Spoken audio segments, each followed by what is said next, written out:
This video is sponsored by Professional Photographers of America, which has a community of over 31,000 photographers and videographers that includes equipment insurance, education, and business tools made specifically for small business owners and creatives like you.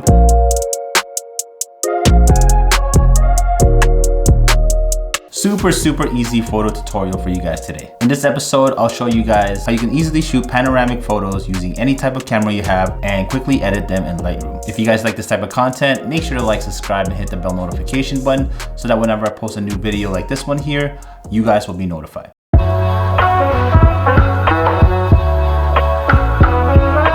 So I know you can do something similar to this using a newer iPhone or Android, but if you want to use your higher end mirrorless camera or DSLR and want to have more control over how it looks in the end, then this way might be a little bit better for you. So I'll make this really simple that you can do this in under a minute. But before we get started, let me quickly talk about a tool that has helped me get my stuff in order as a creator and entrepreneur. It's called PPA, Professional Photographers of America. So for a low monthly price, you receive a ton of benefits, which include $15,000 worth of equipment insurance, data recovery services, access to hundreds of educational resources and classes, and so much more. Just knowing that I have some type of backup protection with their data recovery service, it gives me peace of mind. Even if you're really careful with your stuff, you just never know. Flat deductibles are also included in the photo care equipment insurance. You will get full replacement coverage with a flat $350 deductible, or you can repair your equipment with a flat $50 deductible. Make sure to go check it out, and if you decide to become a member, click on the link in the description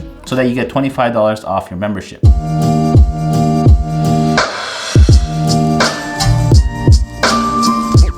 So first thing you need to do is find something that you want to photograph. I'm going to use this building here in Oahu as an example. So this photo here was shot with my A6500 and Sigma 16mm lens. I wanted the photo to show more of the ground as well, so then I took the second photo.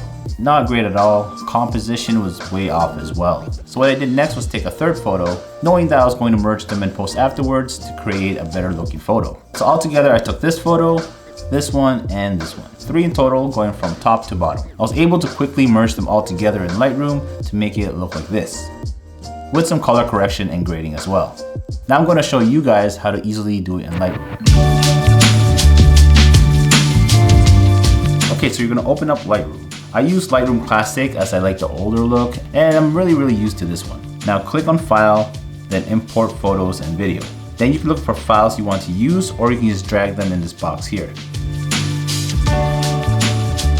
Now with all your photos selected, click on Import.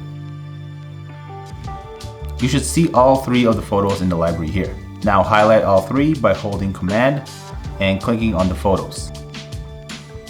Then right click and select Photo Merge and Panorama.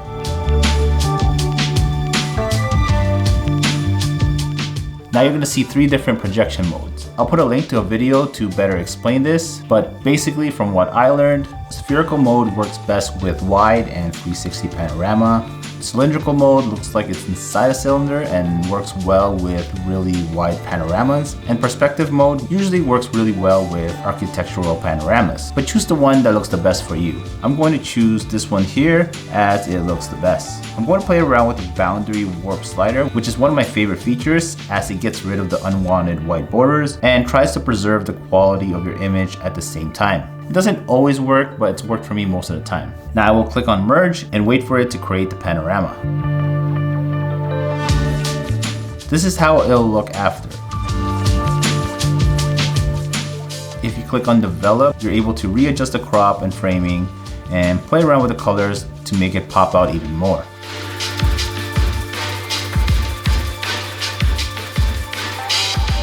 And it doesn't have to be just 3 photos. You can take a bunch more photos and expand it vertically and horizontally as well. Here's one that I took outside. I took about 9 photos. It looks way better than the original shot that I had, as it makes the shot wider and it shows you more of the surrounding. I used the exact same steps that I mentioned earlier as well. As you can see, after loading the photos and merging them, it looked like a complete mess. But with the boundary slider, it helped get rid of it while preserving the quality of the image. If there are other methods of doing this that you feel is easier and better, definitely let me know in the comment section down below, as I'd love to hear the other methods out there as well. Thank you guys for watching. Don't forget to use the link in the description down below if you decide to become a member of PPA so that you get $25 off your membership.